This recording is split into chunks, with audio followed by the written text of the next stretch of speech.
तो आप लोग को हमारे YouTube चैनल में स्वागत है। दोस्तों, आशा करती हूँ कि आप लोग स्वस्थ होंगे, मस्त होंगे, जहाँ भी होंगे ज़बरदस्त होंगे। दोस्तों, सावन चल रहा है और सावन के उपलक्ष्य में मैं एक भोली जी का गीत प्रस्तुत करने जा रही हूँ। अगर ये मेरा वीडियो अच्छा लगे तो लाइक शेयर सब्सक्राइब करिएगा। मेरे चैनल का नाम है सानवी की यादें। भोले के दुअरिया बड़ी भीड़, दर्शन कैसे पाइबो।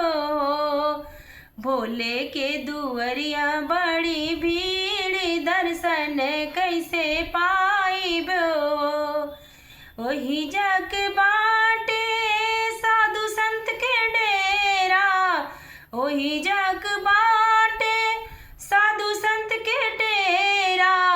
पूजवा करिले दिनु रात, दर्शन कैसे पाइबो।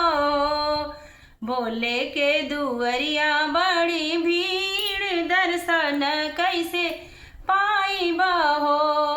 ओही जाक बाटे भक्तन के डेरा, ओही जाक बाटे भक्तन के डेरा। पूजवा करेले दिनु रात, दर्शन कैसे पाइबो। पूजवा करेले दिनु रात, दर्शन कैसे पाइबो। भोले के दुअरिया बड़ी भीड़, दर्शन कैसे पाइबो। ओही जाग बाटे पन्ना के डेरा, ओही जाग बाटे पंडन के डेरा। पूजवा करेले दिनु रात, दर्शन कैसे पाइबो।